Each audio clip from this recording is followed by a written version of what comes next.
PM Shri പദ്ധതിയിൽ സംസ്ഥാന സർക്കാരിനെ വെട്ടിലാക്കി പാർലമെന്റിൽ കേന്ദ്ര സർക്കാരിന്റെ മറുപടി. അബ്ദുൽ വഹാബ് എംപിയുടെ ചോദ്യത്തിന് PM ശ്രീയിൽ നിന്ന് പിന്മാറാൻ സാധിക്കുമെന്ന പരോക്ഷ സൂചന നൽകുകയായിരുന്നു കേന്ദ്ര വിദ്യാഭ്യാസ സഹമന്ത്രി. പദ്ധതിയിൽ നിന്ന് പിന്മാറിയാൽ നഷ്ടമാവുക PM ശ്രീ പദ്ധതി പ്രകാരമുള്ള തുകയാണ്. ഈ പദ്ധതി പ്രകാരം കേരളത്തിന് 1 രൂപ പോലും നൽകിയിട്ടില്ല എന്നും കേന്ദ്ര സർക്കാർ രാജ്യസഭയിൽ രേഖാമൂലം മറുപടി നൽകി. PM ശ്രീയിൽ സംസ്ഥാന സർക്കാരിൻ്റെ വാദങ്ങൾക്ക് വിരുദ്ധമായ നിലപാടാണ് കേന്ദ്ര സർക്കാർ സഭയിൽ നൽകിയ മറുപടിയിലുള്ളത്. PM ശ്രീ പ്രകാരം സംസ്ഥാനങ്ങൾക്ക് കരാറിൽ നിന്ന് അല്ലെങ്കിൽ MOUവിൽ നിന്ന് പിന്മാറാൻ സാധിക്കുമോ എന്ന ചോദ്യത്തിന് ഇതുവരെ സംസ്ഥാന സർക്കാർ പറഞ്ഞിരുന്നത് സാധിക്കില്ല എന്നാണ്.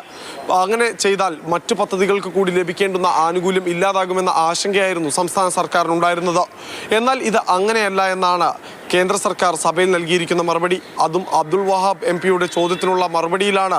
PM ശ്രീ പദ്ധതിയിൽ നിന്ന് പിന്മാറിയാൽ സംസ്ഥാനത്തിന് നഷ്ടമാകുന്നത് PM ശ്രീ പദ്ധതി പ്രകാരം ലഭിക്കേണ്ട ആനുകൂല്യങ്ങൾ മാത്രമാണെന്ന് രേഖാമൂലം സഭയിൽ സർക്കാർ പറയുന്നത്.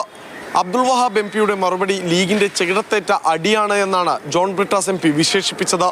ഈ MOയിൽ നിന്ന് പിൻവാങ്ങിയെന്നുള്ള വാക്ക് ഈ പറയുന്ന കേന്ദ്രമന്ത്രി ഉപയോഗിക്കണമെങ്കിൽ, അതായത് Jayant Chaudhary, minister of state in the ministry of education, ഇത് ഈ പ്രൊവിഷൻ ഇല്ലാത്തതുകൊണ്ടാണ്. ഇത് മാത്രം ഇവരുടെ ഇങ്ങനെ തുറച്ചു നോക്കിക്കൊണ്ടിരിക്കുകയല്ലേ.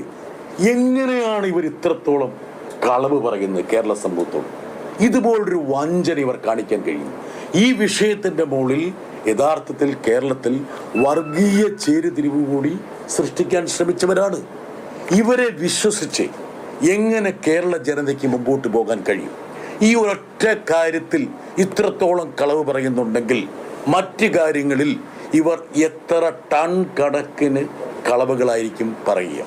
VD സതീശൻ നിരന്തരം നുണ പറയുകയാണ് എന്നും VD സതീശന്റെ നുണരോഗം മന്ത്രിസഭയെ ആകെ ബാധിച്ചു എന്നും AA റഹീം MPയും പരിഹസിച്ചു. എന്തിനാണ് മുഖ്യമന്ത്രി കള്ളം പറയുന്നത്?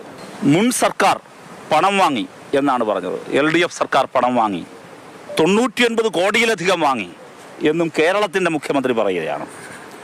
ഇനി അതിൽ നിന്ന് പിന്നോട്ട് പോകാൻ പറ്റില്ല. അതിനു മുമ്പുള്ള അദ്ദേഹത്തിൻ്റെ ഒരു സ്റ്റേറ്റ്മെൻറ്റ് കൂടി ഞാൻ പറയാൻ ആഗ്രഹിക്കുകയാണ്.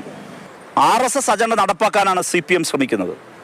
സർക്കാരിൻ്റെ ഏകപക്ഷീയമായ തീരുമാനമാണ് ഇത്. ശ്രീ VD സതീശൻ പ്രതിപക്ഷ നേതാവായിരിക്കുമ്പോൾ 2026 ഒക്ടോബർ മാസം 24 പറഞ്ഞതാണ്. ഇത് രണ്ടും ഒരു VD സതീശൻ തന്നെയല്ലേ? കേരളം ഉൾപ്പെടെയുള്ള 3 സംസ്ഥാനങ്ങൾക്ക് മാത്രമാണ് ഇതുവരെ PM ശ്രീ പദ്ധതിയുമായി ബന്ധപ്പെട്ട ഒരു ആനുകൂല്യങ്ങളും ലഭിക്കാത്തത് എന്ന് V ശിവദാസൻ MPയുടെ ചോദ്യത്തിനും കേന്ദ്ര വിദ്യാഭ്യാസ സഹമന്ത്രി മറുപടി നൽകിയിട്ടുണ്ട്. നേരത്തെ ഇതേ വിഷയത്തിൽ ജബി മേത്തർക്ക് ലഭിച്ച മറുപടിയും സംസ്ഥാന സർക്കാരിന്റെ നിലപാടുകളെ വെട്ടിലാക്കിയിരുന്നു. ക്യാമറാമാൻ സ്റ്റീഫൻ മാത്യുവിനൊപ്പം വിഷ്ണു പ്രസാദ്, മാതൃഭൂമി ന്യൂസ്, ഡൽഹി.